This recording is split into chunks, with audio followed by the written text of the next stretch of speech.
I spent way too long thinking about how to start this video. First, I needed the perfect topic, the perfect style, the perfect workflow, and the perfect opening line. Then I had to research formats, thumbnails, editing styles, successful channels, visual ideas, and basically every possible detail, except the one that actually mattered, making the video. And after all that research, all those notes, all those plans, I had made exactly 0 videos, which is impressive, in the worst possible way. That's when I realized maybe this should be the first video, because apparently I had managed to overthink starting so much that starting became the topic. And the worst part is, from the outside, this doesn't even look like procrastination, it looks responsible. You're not just lying in bed doing nothing, you're watching tutorials, comparing tools, taking notes, saving examples, learning how other people do it, building a system, maybe even opening the software once in a while, just to prove that technically, yes, you are working. Very serious, very productive, very adult. Except nothing exists. No finished draft, no exported file, no ugly first version, no embarrassing attempt sitting on your desktop like evidence from a crime scene. Just preparation. And preparation is dangerous because it feels almost exactly like progress. It has the tabs, the notes, the folders, the videos, the checklists, the serious face, the I'm figuring this out energy. But the project is still not real. It is still living in the safest place possible, inside your head. And inside your head, the project is perfect. Inside your head, the video is sharp, the editing is clean, the idea is original, the audience understands it immediately, the title works, the thumbnail works, and somehow the whole thing becomes exactly the version you imagined. No awkward draft, no bad pacing, no weird voiceover, no moment where you look at the timeline and think, wow, this is much worse than I expected. That is why thinking feels so safe. Thinking lets you stay close to the project without being judged by the project. But starting creates evidence, and evidence is rude. The first script sounds worse than the idea, the first edit looks cheaper than the reference, the first visual style feels random, and the first version does not match the beautiful version in your head. Suddenly, the problem is no longer theoretical. Now it is on the screen, now it has a file name, now you can see exactly how far your taste is from your ability. And that is uncomfortable.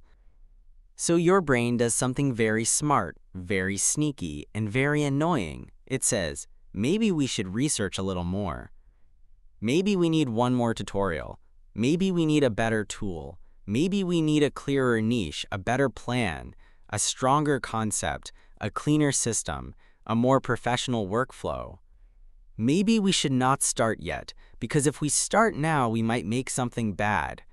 And that sounds reasonable.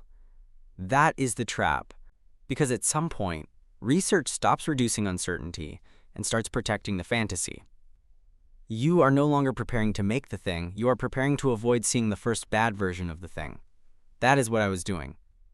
For years, I was not just thinking about videos, I was building this imaginary version of a channel where everything already made sense. The tone was clear, the visuals were clear, the audience was clear, the workflow was clear, the future was clear. Very convenient, considering none of it had to survive contact with reality. Because the moment I actually make a video, the fantasy has to become a file, and files are less impressive than fantasies. A fantasy can be perfect forever. A file has problems. A file needs editing. A file has awkward parts. A file makes you admit that the idea in your head was not a finished project, it was just the emotional trailer for one. That is why just start is such annoying advice. Because technically, yes, of course, just start, brilliant, why did no one think of that? But when you are stuck like this, the problem is usually not that you do not know starting is good, the problem is that start is too vague. Start what?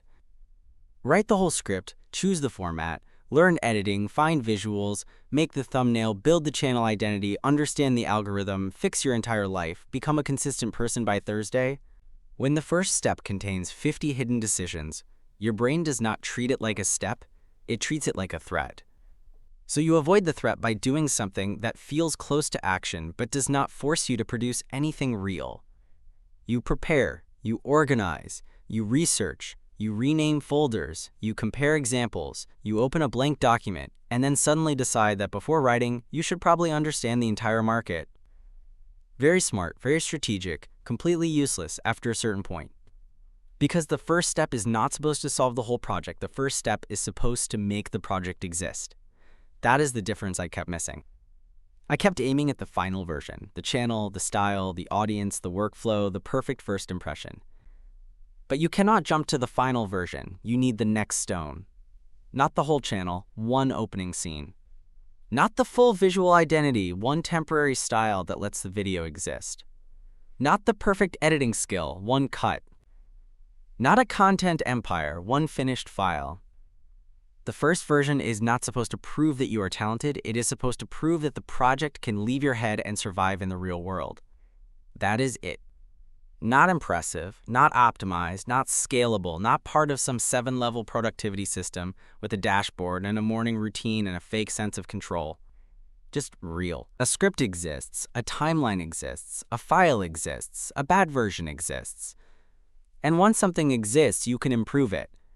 But you cannot improve a fantasy. You cannot edit the perfect video you never made. You cannot fix the script that only exists as a vague feeling. You cannot publish a plan. And there is no nobility in having a brilliant idea for 3 years if the idea never becomes anything outside your head. At some point, the perfect plan becomes just another place to hide. That does not mean planning is bad. Planning is useful when it leads to a smaller next action, but planning becomes procrastination when it gives you the emotional reward of progress without producing anything real. That is the line. Did the preparation make the next action clearer? Good. Did it just make you feel safer while the project stayed untouched? That is not preparation anymore. That is avoidance wearing glasses. So here is the rule I am using now. The first step is not the step that makes the project good. The first step is the step that makes the project exist. Make the opening scene, write the ugly paragraph, export the rough version, put the bad idea on the timeline, give reality something to insult. Because once reality insults it, you finally have something to work with. Before that, you are just protecting a perfect imaginary project from becoming a real, imperfect one. And that is not ambition. That is a very elegant way to stay stuck. So if you are watching this, it means I finally stopped planning the perfect first video and made an imperfect one instead. Which is annoying because apparently that was the whole solution. Not another tutorial, not another system, not another week of thinking. Just making the thing small enough that I could no longer hide inside the preparation. And maybe that is where starting actually begins. Not when you feel ready, not when the plan is perfect, not when the fear disappears, but when you get tired of protecting the fantasy and make the first bad version anyway.